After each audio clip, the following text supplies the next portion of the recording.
إن الحمد لله نحمده ونستعينه ونستغفره ونعوذ بالله من شرور أنفسنا ومن سيئات أعمالنا من يهده الله فلا مضل له ومن يضلل فلا هادي له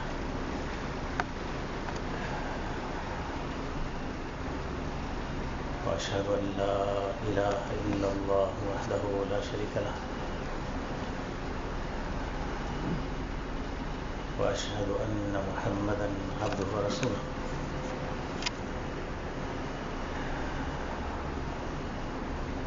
اللهم صل على محمد وعلى آل محمد كما صليت على إبراهيم وعلى آل إبراهيم إنك حميد مجيد اللهم بارك على محمد وعلى آل محمد كما باركت على إبراهيم وعلى آل إبراهيم إنك حميد مجيد اللهم انفعنا بما علمتنا وعلمنا ما ينفعنا وزدنا علما الحمد لله على كل حال ونعوذ بالله من حال أهل النار أما بعد فإن خير الحديث كتاب الله وخير الهدي هدي محمد صلى الله عليه وسلم وشر الأمور محدثاتها وكل محدثة بدعة وكل بدعة ضلالة وكل ضلالة في النار وبعد فأعوذ بالله من الشيطان الرجيم بسم الله الرحمن الرحيم يا أيها الذين آمنوا لا يسخر قوم من قوم عسى أن يكونوا خيرا منهم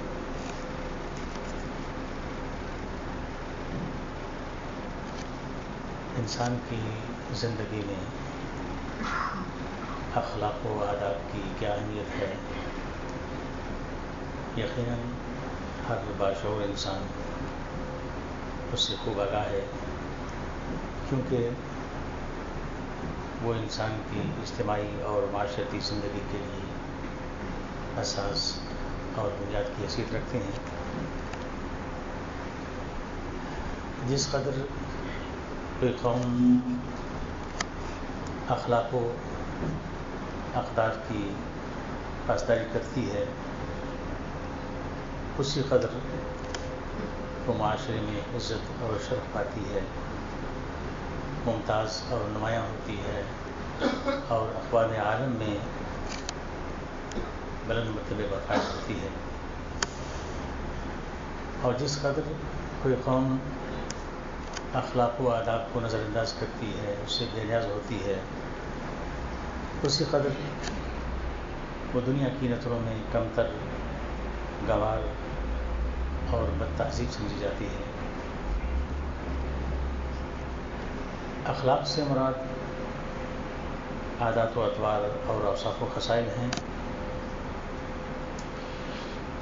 جبکہ آداب تہذیب، شائستگی اور حفظ منافع کا نام ہے۔ اخلاق و آداب کے مترادف کے طور پر تہذیب و تمدن کے الفاظ بھی استعمال کیے جاتے ہیں۔ ویسے تہذیب کا معنی کانٹ چھانٹ کرنا، سنوارنا، آراستہ و پیراستہ کرنا اور اصلاح کرنا، خصوصی طور پر اس سے مراد معنوی اصلاح ہوتی ہے، یعنی عادات و اطوار کی اور سیرت و کردار کی اصلاح ہوتی ہے۔ اور تمدن سے مراد شہری زندگی گزارنا ہے، اور یہ حقیقت میں انسان کی ضروریات زندگی سے متعلق ہوتی ہے۔ اور تمدن اور تہذیب کا آپس میں بڑا گہرا تعلق ہے، بلکہ یوں کہہ لیجیے کہ تہذیب کا تعلق نظریات سے ہے اور تمدن کا تعلق اعمال سے ہے۔ اور نظریات کے بغیر یقیناً کوئی تمدن نہیں ہو سکتا، بلکہ آوارہ مزاجی اور بے راہی ہوتی ہے، تمدن نہیں ہوتا۔ لہذا اخلاق و آداب کی انسان کی معاشرتی زندگی میں بنیادی ضرورت ہے۔ اس کے بغیر انسان نہیں بلکہ دوسروں کے لیے بھیڑیا بنتا ہے۔ اس کے بغیر معاشرتی زندگی درست طریقے پر قائم نہیں ہو سکتی۔ کیونکہ انسان ایک نہایت ہی پیچیدہ مخلوق ہے، وہ مرکب ہے جسم اور روح سے۔ اس کے وجود میں ایک زمینی حصہ ہے اور ایک آسمانی حصہ ہے، اس میں عقل بھی ہے، اس میں خواہشات بھی ہیں، وہ ایک ہی وقت میں انسان بھی ہے، حیوان بھی ہے اور فرشتہ بھی ہے، شیطان بھی ہے۔ لہٰذا بعض فلاسفہ اس کی روح کی دنیا اور مادے کی دنیا سے تعلق کی وجہ سے انسان کو دو جہانوں کا شہری کہتے ہیں۔ دور حاضر کے برطانوی فلسفی برٹرینڈ رسل کا کہنا ہے کہ انسان اپنے رجحانات اور خواہشات میں کسی بھی دوسرے جانور سے زیادہ پیچیدہ ہے، کیونکہ نہ تو وہ چیونٹیوں اور شہد کی مکھیوں کی طرح سماجی ہے مکمل طور پر، اور نہ ہی وہ شیروں اور چیتوں کی طرح دوسروں سے الگ تھلگ اور تنہا ہے۔ اور چونکہ ہم انسان مکمل طور پر نہ سماجی ہیں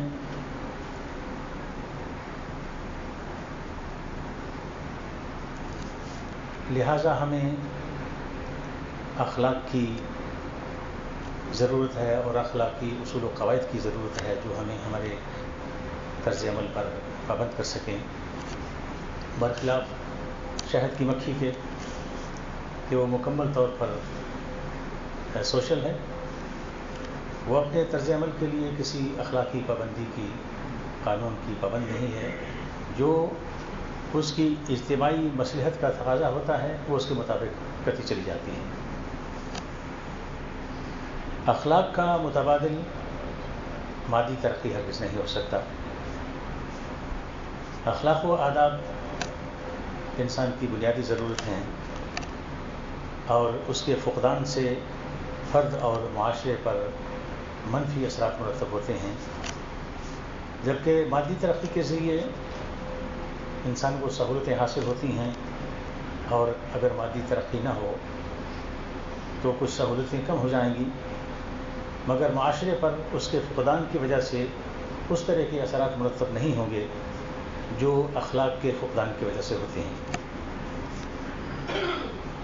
اب جیسا کہ مغرب نے مادی ترقی میں تو بڑا نام کمایا ہے، مگر اخلاقیات کو پس پش ڈال دینے کی وجہ سے اس کے معاشرے میں بہت سی نفسیاتی اور اعصابی بیماریاں پیدا ہوئی ہیں، اور اعداد و شمار کے مطابق نوجوانوں میں خودکشی کے رجحانات بہت زیادہ ہیں۔ کوئی معاشرہ مادی ترقی میں چاہے کتنا ہی عروج پر کیوں نہ چلا جائے، لیکن اگر اس کی اخلاقیات تباہ و برباد ہو جائیں، جیسے جھوٹ کا غلبہ ہو، دھوکہ ہو، خیانت ہو، فسق و فجور ہو، چوری اور ڈکیتی ہو، خون ریزی ہو، ظلم و عدوان ہو، حرمتوں کی پامالی ہو، حقوق کی تلفی ہو، تو وہ معاشرہ انسانی معاشرہ کہلانے کے لائق نہیں، کیا جائے کہ اسے ایک مہذب اور اسے ترقی یافتہ معاشرہ کہا جائے۔ عقلی اور مشاہداتی اور واقعاتی لحاظ سے تو بہت سے لوگ معاشرتی زندگی کے لیے اخلاق و آداب کی ضرورت اور اہمیت کو سمجھتے ہیں۔ اب ہم اسلامی نقطۂ نظر سے اخلاق کی ضرورت و اہمیت کو جاننے کی کوشش کرتے ہیں۔ اسلام میں اخلاق کی اہمیت کو نہایت ہی پرطور اور تفصیلی انداز میں بیان کیا گیا ہے، حتیٰ کہ پورے کے پورے دین کو اخلاق کا نام دیا گیا ہے، جیسے کہ حدیث میں ہے، آپ صلی اللہ علیہ وسلم فرمایا، انما بعثت لاتمم مکارم الاخلاق، مجھے صرف اور صرف عمدہ اخلاق کی تکمیل کے لیے بھیجا گیا ہے۔ اس حدیث میں اس قدر اخلاق کی اہمیت کو بیان کیا گیا ہے کہ اسے دین کے ہر معاملے پر مقدم رکھا گیا ہے، حالانکہ عقیدہ یقیناً سب سے اہم ہے، عبادات سب سے اہم ہیں، تو اصل بات یہ ہے کہ اخلاق اسلام کا وہ سب سے نمایاں عمل ہے جسے لوگ سب سے پہلے دیکھتے ہیں۔ گویا کہ اخلاق اسلام کا چہرہ ہے. لوگ عقیدے کو تو دیکھ نہیں سکتے کیونکہ عقیدہ دل میں ہوتا ہے اور دل پر اللہ کے سوا کوئی مطلع نہیں ہو سکتا.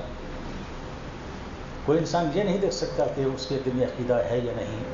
اگر ہے تو کتنا گہرا اور مضبوط ہے, کتنا ٹھوس ہے, کتنا صاف اور شفاف ہے, وہ کتنا خالص ہے. وہ دل کو نہیں دیکھ سکتے. اسی طرح ساری کی ساری عبادات کو بھی نہیں دیکھ سکتے. البتہ آدمی کے اخلاق کو دیکھتے ہوئے اس کے ساتھ معاملہ کرتے ہیں. لہذا اسی بنا پر اس کی دینداری کو جج کرتے ہیں اور اس کو پرکھتے ہیں کہ آدمی کتنا دیندار ہے. آدمی کے دعوے سے اس کی دینداری کو نہیں دیکھا جاتا. اس کی داڑھی سے دینداری کو نہیں پرکھا جاتا. اس کی نمازوں سے, اس کے روزوں سے دینداری نہیں دیکھی جاتی, بلکہ آدمی اس کی دینداری اس کے اخلاق سے پہچانی جاتی ہے. اور اس کے اخلاق ہی وہ چیز ہیں جو دوسروں پر اثر انداز ہوتے ہیں. نماز روزے سے نہیں, بلکہ آدمی اگر بد اخلاق ہو تو لوگوں کی نظر میں اس کا نماز روزہ بھی زیرو ہو جاتا ہے.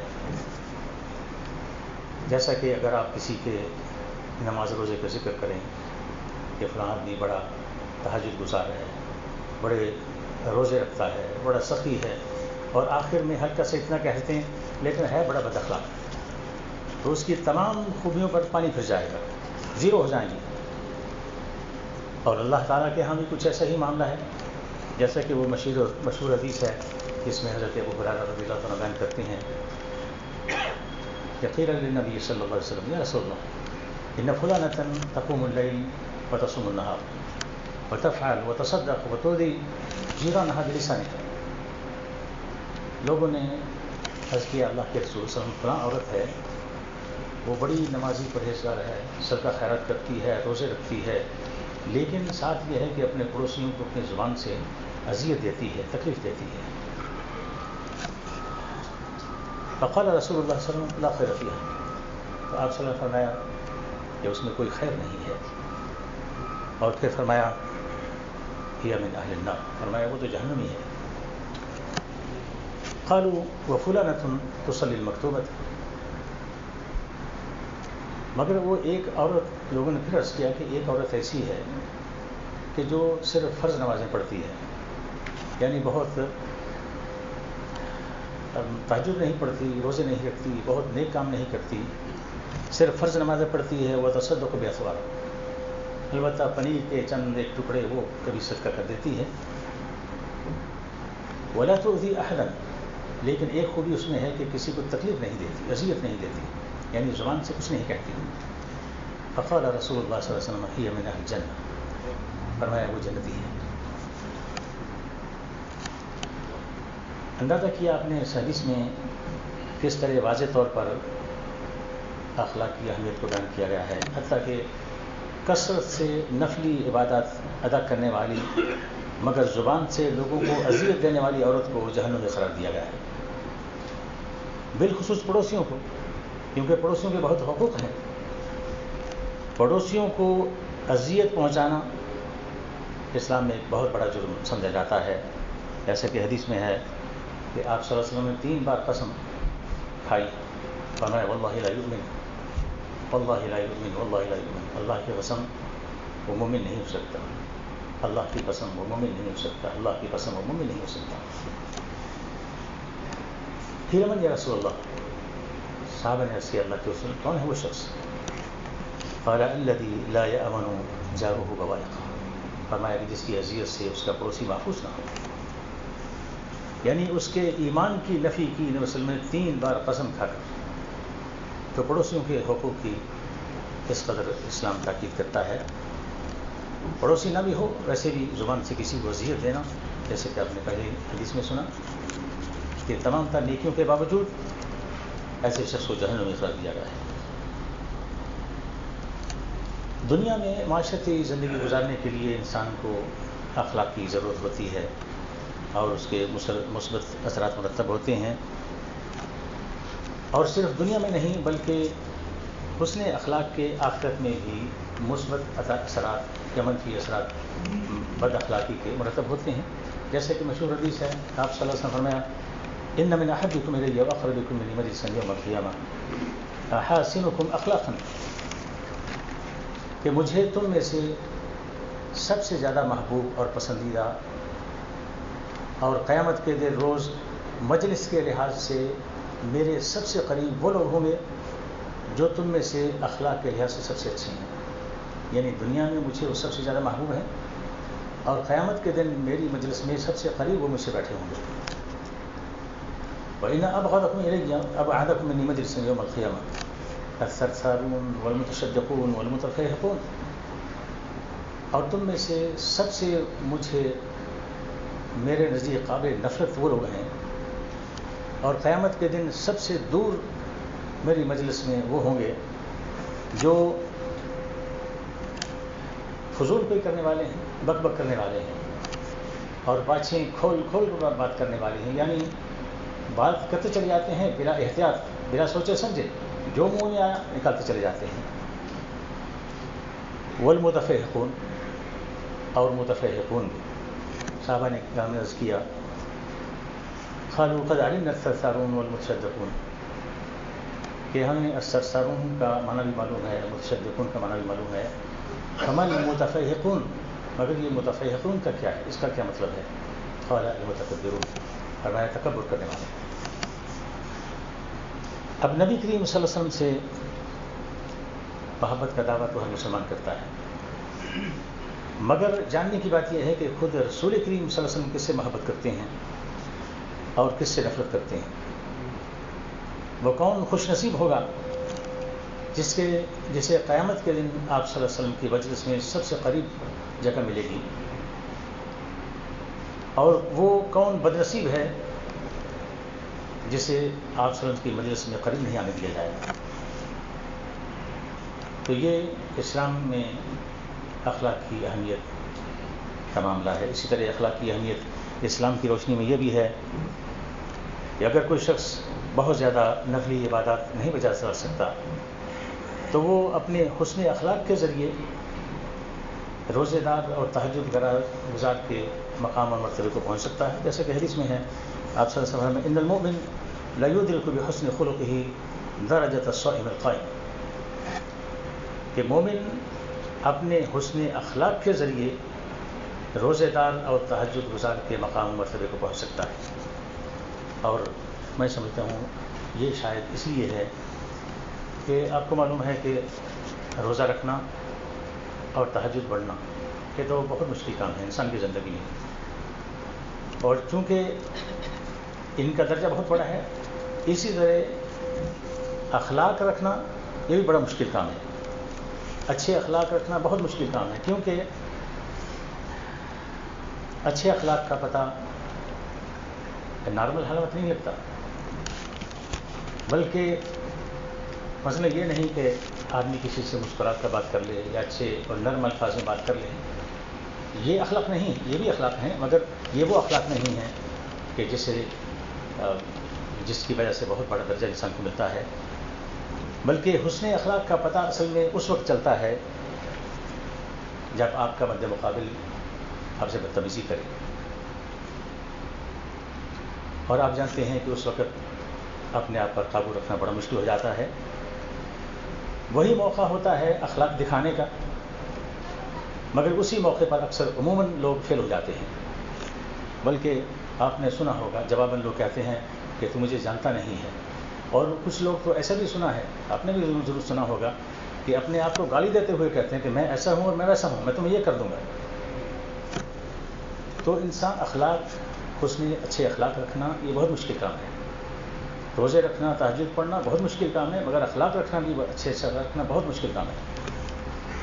تو اخلاق کی ضرورت و اہمیت اور فضیلت جان رہے تھے. اس حوالے سے ایک حدیث اور سنتے ہیں. آپ صلی اللہ علیہ وسلم فرمایا ما شیء اثقل فی میزان المؤمن یوم القیامہ من خلق حسن، کہ قیامت کے دن آدمی کے ترازو میں، اس کے میزان میں حسن اخلاق سے بڑھ کر کوئی چیز وزنی نہیں ہوگی. آخر میں اخلاق کے حوالے سے یہ حقیقت ہرگز نظر انداز نہیں کرنی چاہیے. نہ کی جا سکتی ہے کہ حسن اخلاق ایک فرد کی شخصیت کو لوگوں کی نظروں میں محبوب اور پسندیدہ بنا دیتا ہے اور اسے ایک بلند مرتبے پر فائز کر دیتا ہے، اور بد اخلاقی اسے لوگوں کے ہاں قابل نفرت بنا دیتی ہے، ناپسندیدہ بنا دیتی ہے. کوئی اسے منہ لگانا پسند نہیں کرتا، اور دیکھا گیا ہے کہ ایسے شخص کو دیکھ کر لوگ راستہ بدل لیتے ہیں تاکہ اسے آمنا سامنا نہ ہو، اس سے بات نہ کرنی پڑے، کیونکہ نہ جانے کون سی بات پر اسے غصہ آ جائے اور بدتمیزی شروع کر دے. اسی طرح جس طرح اچھے اور برے اخلاق کا ایک فرد کی ذات پر، شخصیت پر اثر ہوتا ہے، اسی طرح قومیں بھی، ان پر بھی اچھے اور برے اخلاق کا اثر ہوتا ہے. قومیں جب مجموعی طور پر اخلاق کو پس پش ڈال دیتی ہیں، اس سے عاری ہو جاتی ہیں، تو وہ دنیا میں ناکام ہوتی ہیں، وہ زوال اور انحطاط کا شکار ہو جاتی ہیں. جیسا کہ شاعر کہتا ہے، انما الامم الاخلاق ما بقیت فانهم ذهبوا اخلاقهم ذهبوا فانهم ذهبت اخلاقهم ذهبوا. یہ قومیں اخلاق کے سبب زندہ رہتی ہیں، جب ان کے اخلاق رخصت ہو جائیں تو قومیں بھی رخصت ہو جاتی ہیں، یعنی ختم ہو جاتی ہیں، زوال پذیر ہوتی ہیں. آج امت مسلمہ کے انفرادی اور اجتماعی اخلاق کا جائزہ لیں تو حقیقت یہ ہے کہ ہم مسلم معاملے میں ناکام و نامراد ہیں، اس سے محروم ہیں. اخلاق یہاں خوش گفتاری اور خوش کلامی کے معنی میں نہیں، بلکہ اپنے وسیع تر معنوں میں مراد ہے، جس میں عبادات بھی ہیں، جس میں معاملات بھی ہیں. بالخصوص اخلاق معاشرتی رویوں کے حوالے سے ہوتے ہیں. چنانچہ بڑی بڑی بد اخلاقیوں میں جھوٹ ہے، بہتان ہے، دھوکہ ہے، حق تلفی ہے، گالی دینا ہے، فسق و فجور ہے، الزام تراشی ہے، دل آزاری ہے، وعدہ خلافی ہے، اور ایک دوسرے کو برے القاب سے پکارنا ہے. اور افسوس کہ یہ تمام بد اخلاقیاں آج ہماری پہچان بن چکی ہیں. اور اس سے بھی بڑے افسوس کی بات یہ ہے کہ ایسی بد اخلاقیاں صرف عوام نہیں بلکہ ہمارے رہنما کرتے ہیں. اور اس سے بھی بڑے افسوس کی بات ہے کہ وہ تنہائی میں نہیں بلکہ سر عام کرتے ہیں، علل اعلان کرتے ہیں. اور اس سے بھی بڑے افسوس کی بات ہے کہ وہ ان بد اخلاقیوں کو بد اخلاقی ہی نہیں سمجھتے. اور اس سے بھی بڑے افسوس کی بات ہے کہ اگر ان بد اخلاقیوں کی اصلاح کی بات کی جائے تو برا مانتے ہیں، سننے کو تیار نہیں ہوتے. جب قرآن پاک نے بہت واضح طور پر یہ ارشاد فرما رکھا ہے کہ مسلمانوں، کوئی قوم، کوئی لوگ، کوئی مرد کسی دوسرے مرد کو حقیر مت جانیں، اس کا مذاق نہ اڑائیں، ہو سکتا ہے وہ اس سے بہتر ہو. اسی طرح عورتیں دوسری عورتوں کا مذاق نہ اڑائیں، ان سے گھٹیا نہ جانیں، اور اسی طرح انہیں برے القاب سے نہ پکاریں. یہ قرآن پاک کا واضح حکم ہے اور یہی اخلاق ہیں. مگر ان جن بد اخلاقیوں سے منع کیا گیا ہے، کون سی بڑی سی بد اخلاقی ہے جس سے ہم منع ہو گئے ہیں؟ بلکہ ہم سریعان کرتے ہیں، علل اعلان کرتے ہیں. اگر اپنے اخلاق کا اپنے اسلاف کے اخلاق سے موازنہ کرنا چاہیں تو حقیقت یہ ہے کہ ان کے سامنے سر شرم سے جھک جاتے ہیں.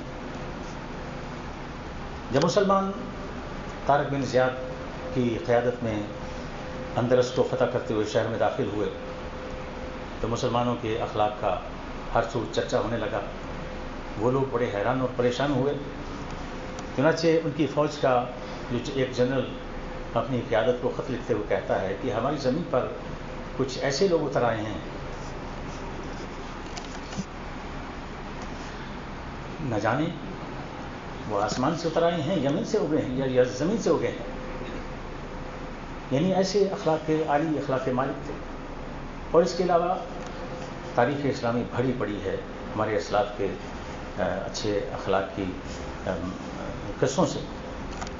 قاضی یحییٰ بن اقسم ایک بہت بڑے فقیہ اور محدث تھے اور اپنے دور کے قاضی بھی تھے. وہ خلیفہ مامون، وہ لکھتے ہیں اپنے بارے کہ خلیفہ مامون رشید کے پاس میں سو رہا تھا کہ رات انہیں جب پیاس لگی تو انہوں نے اس ڈر سے اپنے غلام کو آواز نہ دی کہ میں سو رہا تھا کہ میری نیند خراب ہو جائے. چنانچہ وہ پاؤں کے اپنے پنجوں کے بل آہستہ آہستہ چلتے ہوئے گئے, پانی پی کر واپس آئے. پھر جب نماز کا وقت ہوا تو پھر اٹھ کر بیٹھ گئے, میرا انتظار کرنے لگے کہ میں اٹھ جاؤں, حالانکہ میں جاگ رہا تھا. تو پھر جب دیکھا کہ میں اٹھا ہوں تو پھر انہوں نے غلام کو آواز دی, ادھر آؤ, پانی لاؤ, نہ کرو. یعنی یہ چیز جس کا ہم حسن اخلاق سے کوئی تعلق سمجھتے ہی نہیں, کوئی نیکی سمجھتے ہی نہیں, ہمارے اسلاف میں اس طرح کی بھی تھی اور اس سے بڑھتی تھی. دعا ہے کہ اللہ تعالیٰ میں سمجھنے اور عمل کرنے تو عطا فرمائے.